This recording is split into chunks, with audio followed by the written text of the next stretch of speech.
कि हाथों जैसे ही गर्म हाथ भगवान भोलेनाथ की आंख पर स्पर्श हुए और भोलेनाथ की आंख त्रिलोचन कितनी गर्म है, ज्वाला निकलती, और माँ के हाथ दोनों का स्पर्श गर्म से हुआ और माँ के हाथ से पसीना गिरा नीचे, और उसी पसीने और जैसे ही आंखें खोलो, आंखें खोला नहीं, उसी पसीने से अंधक नाम का अंधा दैत्य कुरु पैदा हो गया।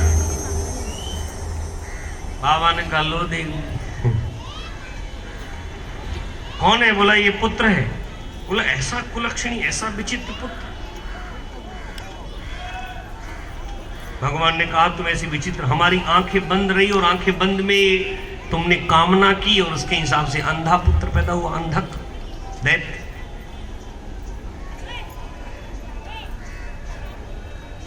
भगवान के पसीने से अंधक सुर उत्पन्न हो गया, लेकिन भगवान शंकर ने कहा कि कोई बात नहीं। उसने घोर ब्रह्मा जी का तप कहा कि जाओ तप करो, ब्रह्मा जी का घोर तप किया। इसने वरदान मांगा ब्रह्मा जी से, और वही दैत्यों का वरदान ब्रह्मा जी ने कहा कि अजर अमर नहीं है। कहा कि मरोगे कब? तुमने कठोर तप किया है। बोले मेरी मृत्यु तब हो जब कोई मातृ समान स्त्री को देखने के बाद मेरे मन में वासना का जन्म हो, तब उसी के हाथ से मेरी मृत्यु हो। ब्रह्मा जी ने वरदान, ये दैत्य बड़े होशियार होते, बहुत दिमाग लगाते हैं। अब मातृ समान स्त्री पर कुभाव आ ही नहीं सकता, न कुभाव आएगा न मेरी मृत्यु होगी। लेकिन मौत के हाथ बहुत लंबे हैं, कोई कितना भी बुद्धि लगा ले उसे मरना निश्चित है। हे ऋषियों, इस प्रकार से एक बार की बात है जो हिरण्याक्ष ने भगवान शंकर का तप किया और भगवान शंकर से पुत्र की कामना की। भगवान शंकर अंतर्यामी थे और भगवान शंकर ने कहा कि सुनो हिरण्याक्ष, मैंने त्रिकालक दृष्टि से देख लिया है कि तुम्हारे शरीर के द्वारा उत्पन्न कोई संतान का योग नहीं है। औरस पुत्र भले तुम जितने भी ले लो, औरस पुत्र का मतलब होता है गोद, लेकिन तुम्हारे तेज से कोई संतान उत्पन्न हो जाए ऐसा योग नहीं है। कहा सुनो, तुम्हें पुत्र से ही मतलब है ना, एक परम प्रतापी में हमारा ही पुत्र है, तुम चले जाओ, वो घोर वन में तप कर रहा है, उसे ही अपना पुत्र बना लो, तुम्हारी भी व्यवस्था हो जाएगी और हमारी भी समस्या का निवारण हो जाएगा। हिरण्याक्ष ने ऐसा ही किया, उसे लेकर के गया और उसे पुत्र परम बलशाली था, लेकर के आया अपने घर में। लेकिन उसने लेकर के तो आ गया, पर अंधे का क्या काम? एक आंख से अंधा था, एक आंख से दिखता था। बोला ये क्या करेंगे, उसको लेकर के आ गया, फिर भी उसकी इच्छा पूरी नहीं हुई।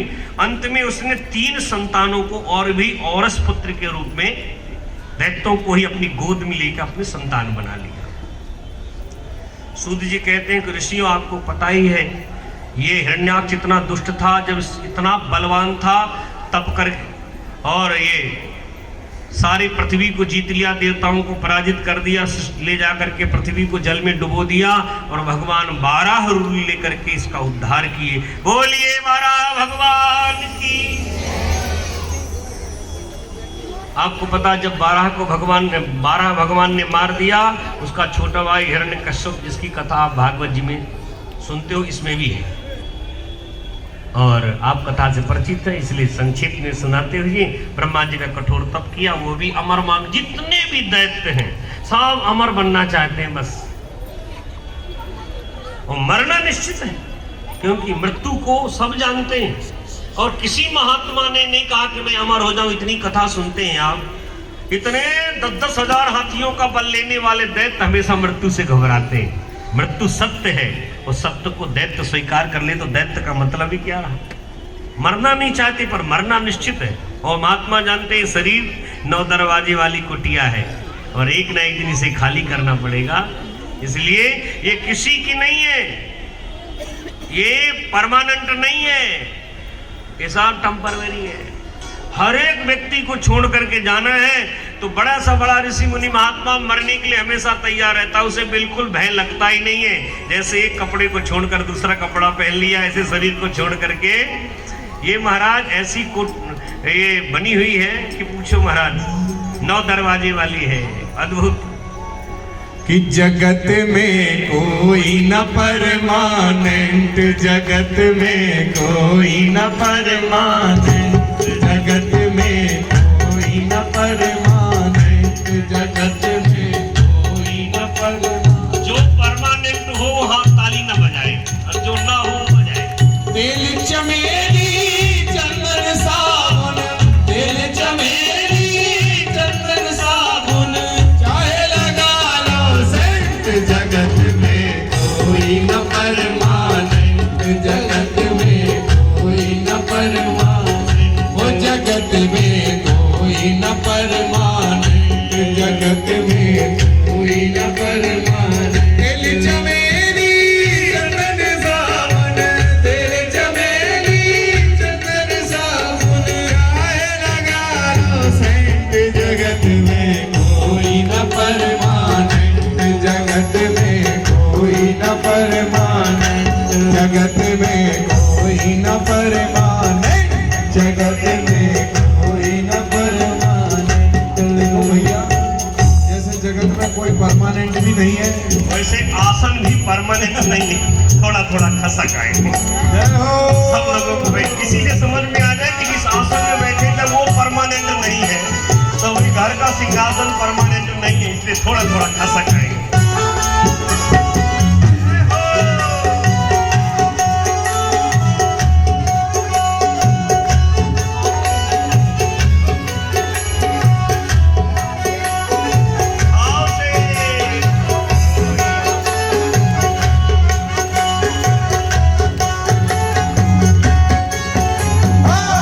आवागमन लगा दुनिया में, जगत है रेस्टोरेंट रे भैया, जगत है रेस्टोरेंट। हाँ, आवागमन लगा दुनिया का, जगत है रेस्टोरेंट रे भैया, जगत है रेस्टोरेंट। ओ अंत समय में उड़ जाएंगे, अंत समय में उड़ जाएंगे, अंत समय में उड़ जाएंगे, अंत समय में उड़ जाएंगे, तेरे तंबू टेंट, जगत में कोई न परमानेंट, जगत में कोई न परमानेंट, जगत में कोई न परमानेंट, जगत में कोई न परमानेंट।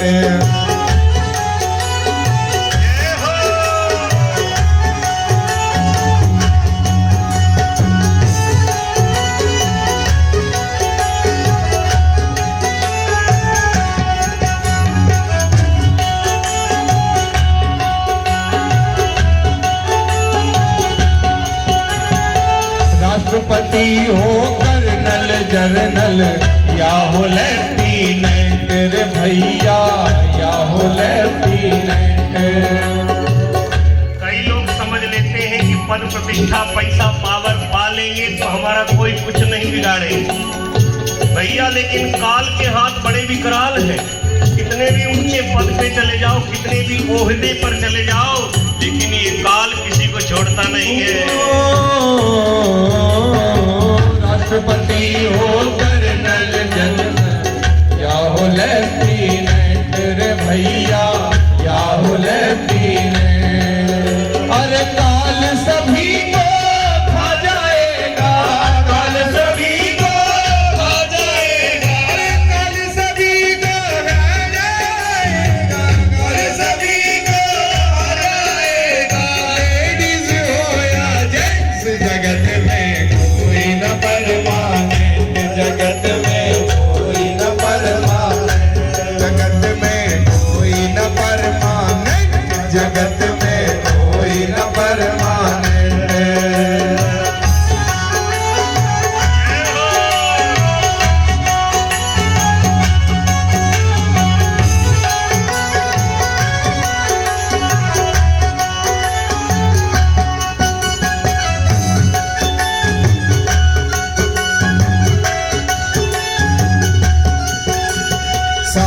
संत की संगत कर लो, ये सच्ची गवर्नमेंट रे भैया, ये सच्ची गवर्नमेंट। अरे साधु संत की संगत कर लो, ये सच्ची गवर्नमेंट रे भैया, ये सच्ची गवर्नमेंट।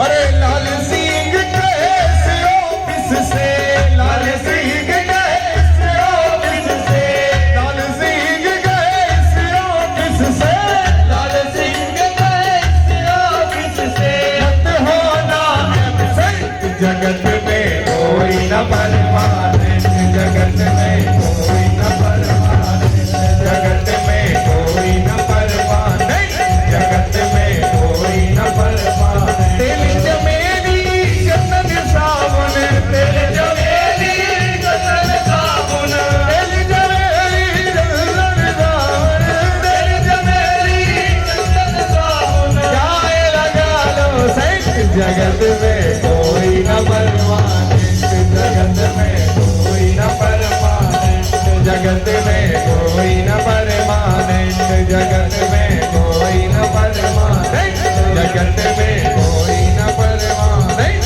जगत में कोई न परमानेंट, जगत में। बोल शंकर भगवान की जय हो। अब आप समझ लो कोई परमानेंट नहीं है, सब टेम्पररी। एक न एक दिन सबको जाना पड़ेगा, चाहे कोई कुछ भी हो। लेकिन अगर एक ऑफिस से अब्सेंट नहीं होगे तो दुनिया के टेंट भले उड़ जाए, लेकिन आपका संबंध श्री हरि से जुड़ा रहेगा। ये सत्संग का ऑफिस है, इससे संबंध बना करके रखो, तो निश्चित ही आप अब्सेंट किसी प्रकार से होगे नहीं। सूद जी कहते हैं कि ऋषियों, इस प्रकार से भगवान शंकर के अनन्य चरित्र हैं, मन ही तृप्त नहीं होता। कहा जब भगवान विष्णु ने हिरण्याक्ष का वध कर दिया, हिरण्यकश्यप ने वरदान मांगे और भगवान ने वरदान दिए। कथा में आप सुन चुके हो, नरसिंह बन करके उनका भी भगवान ने उद्धार कर दिया। इधर देखो, आप एडॉप्ट किए हुए जो बच्चों को लाते हैं, तो कैसे भी हो, कितने भी हो, वो भाग्यशाली माता पिता हैं जिन्हें उसी प्रकार का प्रेम करते हैं। हिरण्याक्ष ने चार लाया था, एक तो भगवान शंकर ने दे दिया था।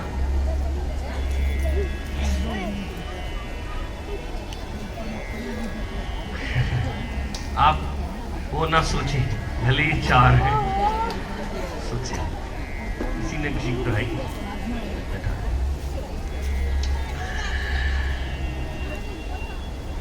चारों थे, वो कहीं ना कहीं से गोद लिए हुए, और गोद लेने वाले को बोध होता नहीं है, भले ले भले ले, सच्चाई यही है, छिप नहीं सकती बात। हिरण्याक्ष मारा गया, तीनों को जो लिया था, और तीनों ने कहा कि भाई संपत्ति का बंटवारा करते, इस अंधे को भगाओ इधर से। उसका ए अंधे भाग, एक तो तू गोद लिया होगा, और खुद लिए थे, उसको भी निर्बल को सभी सताते। और कहा तू यहां से रास्ता ना, निकल। तीनों ने भगा दिया उसको बड़ी ग्लानि हुई। घनघोर जंगल में जाकर के 1000 वर्ष तक ब्रह्मा जी को कठोर तप किया उसने। यही एक शक्ति होती थी पहले, तप करना। सब तप करते थे, तप के द्वारा शक्ति अर्जन करते थे। उसने जैसे ब्रह्मा जी के यहाँ कठोर तप किया और ब्रह्मा जी से यही वरदान मांगा जो चलती आ रही श्रृंखला। उसने कहा कि ब्रह्मा जी आप मुझे ऐसा वरदान दो, हे पद्मयोनि, मुझे इस दुनिया में कोई ना मार सके। ब्रह्मा जी ने कहा गलत बात, ये मत मांगो भाई। क्योंकि ये मृत्यु लोक है, आया है सो जाएगा, कोई परमानेंट नहीं है, सबको मरना है। कहा फिर महाराज ऐसा शक्तिशाली बना दो कि सारे देवता मुझको कर दें, टैक्स दें। जितने भी दैत्य है ना, उनके केंद्र बिंदु में देवता ही है। जैसे दुनिया के दैत्यों के केंद्र बिंदु में सनातनी है, और वैसे ये देवता है। ये जो सनातन संस्कृति है, ये देवलोगों की संस्कृति है, इसलिए सबके कांटे बन करके खटकते हैं, उन्हीं को मिटाने का प्रयास करते हैं। पर ये ध्यान रखना, अगर आप जाग जाओगे ना तो मिटाने वाले खुद मिट जाएंगे। अगर सो जाओगे तो फिर तुम्हें भागने की भी जगह नहीं मिलेगी। जागना बहुत जरूरी है। ब्रह्मा जी ने कहा भैया मरेगा तो निश्चित बात है, सुविधा अनुसार मांग ले। अंधा था, याद आ गया उसने कहा कि जो शंकर जी से मांगा था वो पुनरावृत्ति कर दी। सारे देवता मेरी शरण में आए, मेरी सेवा करें। अंधा ने सोचा, बड़ा दिमाग लगाया है। अंधे काने लूले लूले भले इनकी अंग कम हो, पर दिमाग बड़ा खतरनाक होता है इनके, हैं? भगवान अगर एक अंग देते हैं तो दिमाग खतरनाक दे देते हैं, न जाने क्या से क्या कर देंगे। अब भगवान वैसे ही करते भी ठीक है, अगर इनको दिमाग भी सही दे दिया और अंग भी सही दे दिया तो न जाने आग लगा देंगे, दुनिया में किसी को रहने नहीं देंगे। भगवान का वो उसको याद आ गया कि शंकर बाबा से मैंने मांगा था कि बस शंकर के अलावा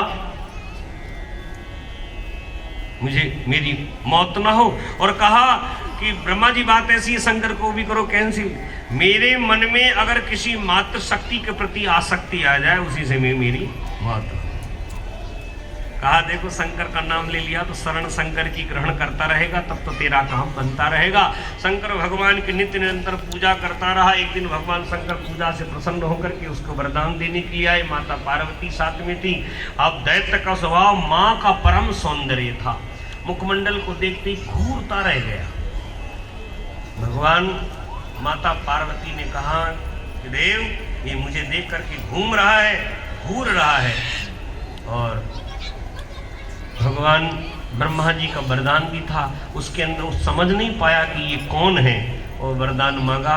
कहा कि दुनिया में कोई भी स्त्री होगी, आखिर वो मेरी कोई ना कोई माँ ही तो लगेगी। मातृवत स्त्री के प्रति कुभाव आया, उसी से मेरी मृत्यु होगी और अंधक दैत्य विनाश करे।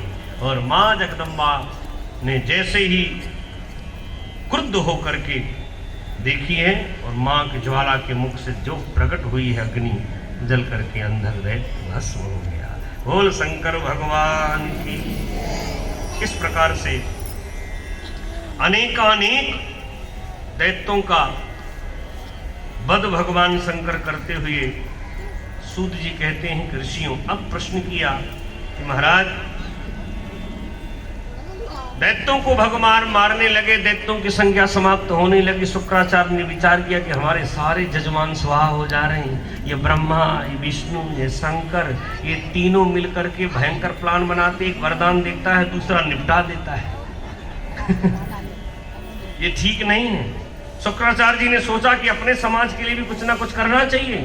शुक्राचार्य जी ने घोर 3000 वर्ष तक भगवान शंकर का तप किया। वाराणसी में जाकर के शुक्राचार्य जी ने अष्टम मृत्यु स्तोत्र का भगवान शंकर के पास में जाकर के उसने घोर तप किया। वाराणसी में जाकर के भगवान भोलेनाथ के अमृत संजीवनी विद्या भगवान प्रसन्न हुए और वरदान देने के लिए आए। कहा महाराज मुझे मृत संजीवनी विद्या आप दे दीजिए। भगवान शंकर भोले भाले शुक्राचार्य जी को मृत संजीवनी विद्या दे दिया। अब शुक्राचार्य जी ने कहा कि दैत्यों के प्रयास में आकर के कहा दैत्यों तुम चिंता मत करो, अगर तुम मेरे चेले हो तो तुम्हारी रक्षा का कवच ले आया मैं। गुरु जी क्या लाए हो? बोले अब मारने दो, जितने मरेंगे उससे ज्यादा हम तुम्हें जिलाएंगे, चिंता मत करो। अब तो महाराज बड़ा संकट आ गया। अब दैत्य तपस्या भी नहीं करते, डरने की क्या बात है। अब गुरु जी ने ले आए तो कौन तपे, कौन मेहनत करे। अब तो सारे देवता भगवान सबसे ज्यादा भोले वाले देवता ही मिलते हैं। जैसे दुनिया किसी से नहीं जीती तो ब्राह्मण से जीतते हैं, सीधे साधे, गाय से जीतते हैं लोग, इन्हें परेशान करते हैं सीधे साधे।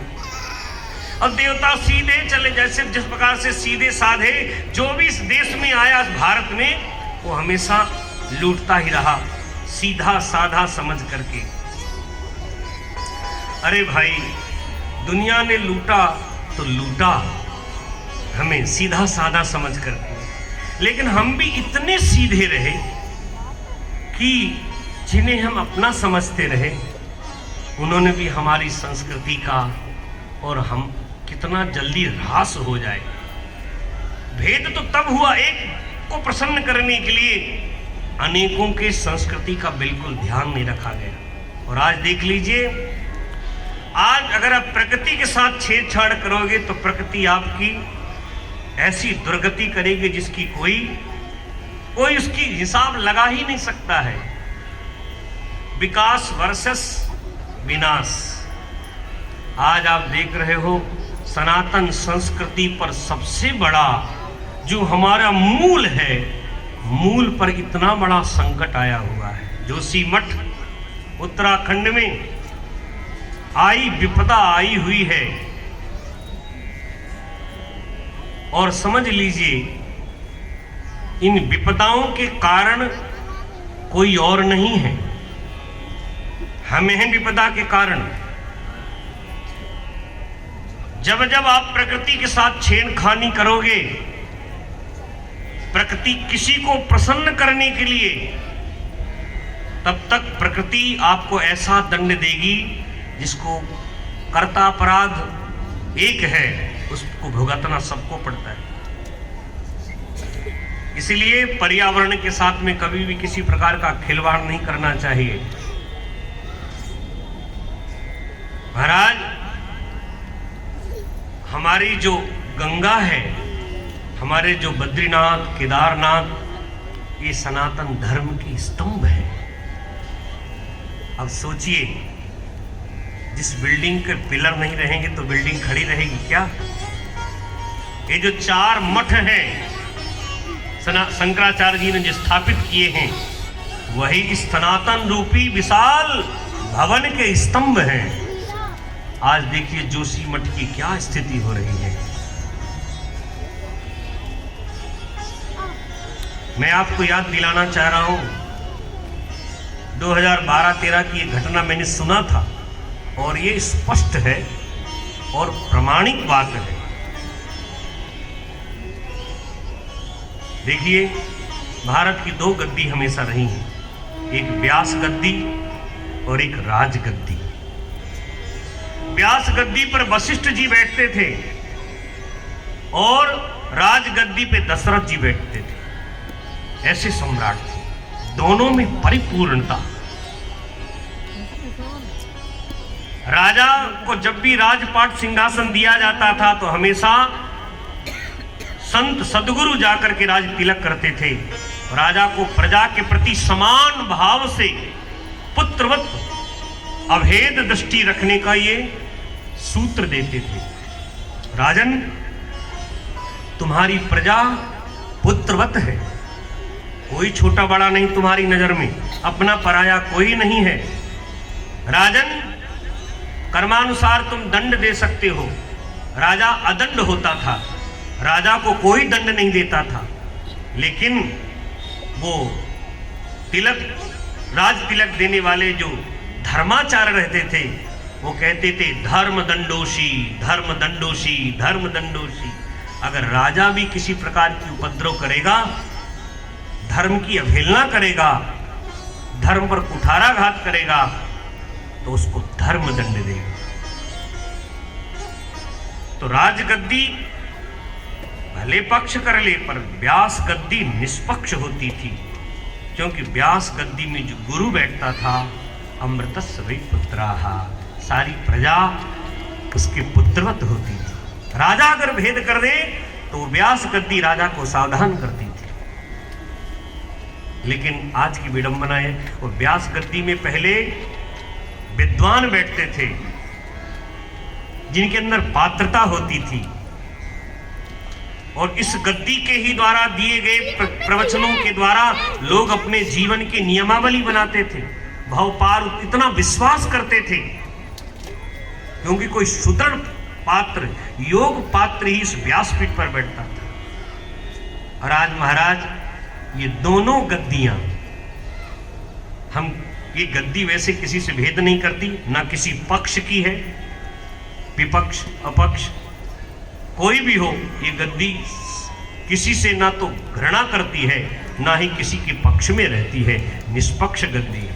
पर आज देखिए दोनों गद्दी की विडंबना देखिए। इस गद्दी में बैठने वाले भी लोग इसको इतना सरल बना लिए, गहरा गहरा न तू खैरा, कोई भी आकर बैठ करके कुछ भी अनाप शनाप बोल रहा है और जनता मूक बन करके सुन रही है।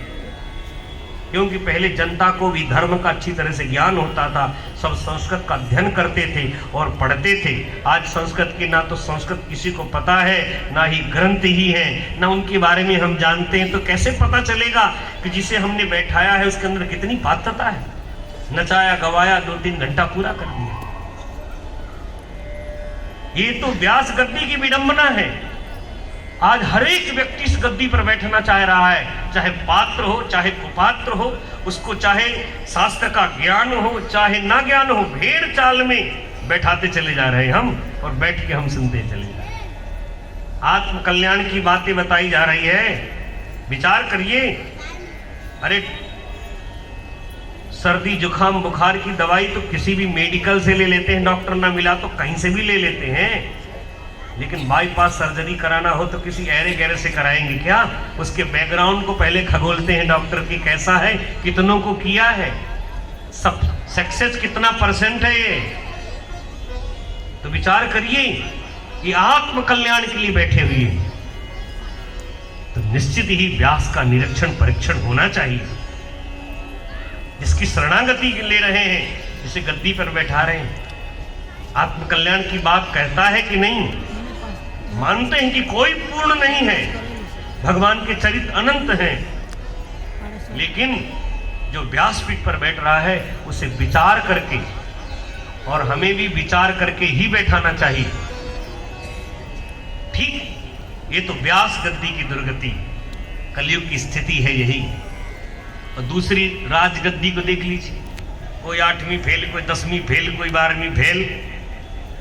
छोटी सी छोटी सरकारी के लिए एक आयु सीमा बताई गई है और एक शिक्षा की सीमा बताई गई। इतना तो पास होना ही चाहिए, पर बताइए मंत्री बनने के लिए कौन सी शिक्षा की वो है, कितना चाहिए ही चाहिए। और विचार करिए, 10वीं फेल है, कोई 8वीं फेल है, कोई 9वीं फेल है, और वो आदेश किसको देता है? कलेक्टर को, IAS टॉपर को आदेश देता है। विचार करिए क्या शिक्षा उसे दे सकेगा। ये तो देश की दोनों गद्दी की दुर्गति है। मैं स्मरण करा रहा हूं, इस गद्दी से राजनीति बिल्कुल नहीं करनी चाहिए, ये तो भगवान की चर्चा है। लेकिन जब हमारे धर्म पर संकट आएगा तो प्रत्येक धर्माचार का ये कर्तव्य बनता है कि सजग और सावधान करें। आपको याद होगा 2012 में संसद में एक बार, आज हम सबके मध्य में नहीं है, परम विदुषी कुशल नेत्री श्रीमती वैकुंठवासी सुषमा स्वराज जी ने कहा था सदन में कि महाराज ये उत्तराखंड हमारी सनातन धर्म आत्मा है, हमारी सनातन धर्म की, इसके साथ छेड़छाड़ ना किया जाए। गंगा हमारी माँ है, केवल नदी नहीं है, केवल पानी नहीं है, हमारी माँ है। उन्होंने याद दिलाया, पर्यावरण मंत्री जी से भी प्रार्थना की, प्रधानमंत्री जी से प्रार्थना की कि महाराज गंगा में विद्युत प्रकरण के लिए ऐसे 50 बांध बनाए जा रहे हैं, 70 बांध की मंजूरी दे दी गई है, और वो बांध को, गंगा को जो निर्मल धारा जीवों को पावन करने के लिए बनी थी, और उसको सुरंग के माध्यम से बिजली उत्पादन के लिए उसे धरातल पर ले जाया जा रहा है कि गंगा आने न पाए। ये सनातन संस्कृति पर बहुत बड़ा कुठाराघात है। उन्होंने कहा था जापान के प्रधानमंत्री आबे जी आए थे और वो सेंट्रल भवन पर भाषण दे रहे थे और कह रहे थे कि गंगा मैया कहा था उन्होंने, विदेश के लोग भी हमारी संस्कृति का सम्मान कर रहे हैं और हम ही लोग ऐसा करेंगे। आपको याद नहीं होगा या गए नहीं होंगे, उत्तराखंड में धारी देवी का मंदिर है जो उत्तराखंड की अधिष्ठात्री है। जैसे महाराष्ट्र की रक्षा करने वाली मां मुंबा देवी है, पूरे महाराष्ट्र की रक्षा करती है, मुंबा की अधिष्ठात्री है इस मुंबई की। उसी प्रकार धारी देवी जो है वहां उत्तराखंड की अधिष्ठात्री है। और कहा कि पूरा प्लान बना दिया गया है कि धारी देवी जलमग्न हो जाएंगी, बांध बन जाएगा खनन माफिया भूमाफिया के माध्यम से, अगर वो डूब जाएंगी। मैं निवेदन कर रही हूं, ये उनके शब्द हैं, मैंने सुना था कि अगर सारे जितने भी हैं उसे निरस्त कर दिया जाए, अगर धारी देवी डूब गई तो महाराज उनके प्रकोप को कोई सहन कर नहीं पाएगा। आपका जितना भी पैसा खर्चा हो गया, जितना भी हो गया, आप कहोगे कि हमने बहुत पैसा खर्चा किया, अरबों खरबों, कैसे भरपाई होगी? बोले महाराज उस देवी ने अगर प्रकोप कर लिया तो आपको इतने पुनर्वास में खर्चा करना पड़ेगा, इतनी विपत्तियों पर झेलना पड़ेगा। अपूज्या यत्र पूज्यन्ते, जहां पर अपूज्य की पूजा होती है और पूज्य का अपमान होता है, दुर्भिक्ष भयम मरणम, वहां दुर्भिक्ष होता है, भय होता है, वहां मृत्यु होती है। लेकिन संसद में बैठे हुए लोग बोले नहीं, ये हो नहीं सकता है। और परिणाम 16 जून को ये पारित हुआ और जुलाई में कितनी भयंकर त्रासदी आई थी आपने देखा था। उत्तराखंड में किस प्रकार से भगवान भोलेनाथ की प्रिया है धारी देवी, और फिर भगवान भोलेनाथ ने जो तांडव किया उसकी त्रासदी को हम सब झेले हैं और भोगे हैं। दुर्भिक्ष आया, खाने के लिए किस प्रकार तड़पे, कितनी जाने गई, अमूल्य जिंदगियां गई। तो इसीलिए समय न रहते हुए अगर इन्हें सावधान नहीं हुए तो इस संकट से कोई नहीं बचा सकता। और परिणाम आपके सामने है, जिस प्रकार से आप देख रहे हैं, किस प्रकार जोशी मठ की वो दरारें फट रही हैं। ऐसा भय प्रतीत हो रहा है कि क्या पता भविष्य में हम बद्रीनारायण का दर्शन कर पाएं या न कर पाएं। भगवान भोलेनाथ से अनन्य प्रार्थना है, हे भोलेनाथ आप हमारे सनातन धर्म की आप रक्षा करें। बोल शंकर भगवान की। मुझे स्मरण आया इस बात का कि आज हम सब प्रभु से प्रार्थना करेंगे। घर में भी अगर आप रोज 4-6 माला करते हो तो एक माला जरूर करो कि हे प्रभु हमारे सनातन संस्कृति जोशी मठ के और हमारे बद्रीनारायण भगवान के हैं, जहाँ से व्यास जी बैठ करके और उन्होंने अष्टादश पुराणों की रचना की, वेदों की रचना की, और ऐसे बद्री विशाल और उत्तराखंड की भगवान रक्षा करें। प्रार्थना में बहुत बड़ी शक्ति है और भगवान निश्चित ही भोलेनाथ हम सब सनातन धर्म की रक्षा की। बोल शंकर भगवान की। ऋषियों ने कहा भाई भगवान के चरित्र बड़े अनंत हैं और हर कथा अनंता है। कल की कथा विश्राम कथा है, भगवान की अनन्य भक्तों के चरित्र सुनाए जाएंगे और 12 ज्योतिर्लिंगों की कथा उत्पत्ति और उनकी पूजा का क्या फल मिलता है, और मार्कंडेय की रक्षा किस प्रकार भगवान ने की है, और भगवान शंकर किस प्रकार से अर्धनारीश्वर बन करके किस अवतार लिए, भगवान किस प्रकार से गोपेश्वर बने और किस प्रकार से भगवान ने अनंत वैष्णवता को प्रकट किया और गोपेश्वर बन करके महाराष्ट्र में भगवान आए। और कल दिव्य झांकी भगवान भोलेनाथ अर्धनारीश्वर गोपेश्वर बन करके और दिव्य महाराष्ट्र और फूलों की होली के साथ 12 ज्योतिर्लिंगों को बृहद विस्तार से वर्णन करते हुए कल इस कथा का विश्राम होगा। 7 दिन किसी कारणवश ये व्यस्त नगरी में रह रहे हैं किसी कारणवश नहीं आ पाए हो तो अगर कल की पूरी कथा हम श्रवण कर लेंगे तो भगवान शिव के अनंत पावन चरित्रों की श्रवण करने का फल हमें प्राप्त होगा। तो निश्चित ही कल समय से कथा प्रारंभ की, अविलंब, न हम विलंब करेंगे ना आप विलंब करेंगे, 7 दिन की कथा श्रवण करेंगे तो फल मिलेगा। तो मुझे विश्वास है कि 2:45 बजे आप आ जाएंगे, 3 बजे हम आएंगे, आपको सुंदर सुंदर पहले भजनों का आनंद मिलेगा। अब ऋषियों ने प्रश्न किया है कि महाराज आपने कहा था कि कल भगवान गणेश जी का विवाह होगा, आपने तो वर्णन कर दिया और अब तो मार काट के चक्कर में चले गए। बोले भाई बात ऐसी है पर वक्ता को पता रहता है कि मूल विषय क्या है। भगवान के 2 पुत्र हैं। अब इतने समय बीत गया, मारकाट में पार्वती ने कहा कि फिर बच्चों पर ध्यान है कि नहीं कि दुनिया ही में है, इतने बड़े बड़े बच्चे हो गए हैं। अब कोई ये देवता आ रहा, कल वो आ रहा, ये तो समस्याएं चलती रहेंगी भाई, अपने घर को भी देखो। माता पार्वती ने कहा कि बाबा घर में कुछ है वो नहीं, ये तो इन बच्चों का क्या होगा। अरे माँ ने कहा कि भगवान भोलेनाथ ने कहा देवी बतलाओ सच, जब तुम नहीं थी तो क्या था, कुछ था, ढंग का सिलवट्टा भी नहीं था, ये घोटने वाला, ये सब दहेज भी मिला है। तो क्या बच्चों का विवाह होगा तो दहेज नहीं मिलेगा क्या? तुम चिंता मत करो, जब तुम नहीं थे तो ये झोपड़ी नहीं थी, अब तुम आ गई तो ये झोपड़ी आ गई, अन्नपूर्णा आ गई, क्या बढ़िया व्यवस्था है घर में, बताओ कोई कमी है क्या? तो जब बच्चों का विवाह हो जाएगा न जाने कौन सी देवी आ जाए। और वास्तव में कुछ मांगने की आवश्यकता नहीं है, बाबा ने भी ना कुछ दहेज में मांगा, ना अपने दोनों बच्चों इनका विवाह किया तो कुछ मिला। और घर में लक्ष्मी लेकर के बाबा सिद्धि और बुद्धि लेकर के आए हैं। तब कहा कि भाई विवाह तो निश्चित करेंगे।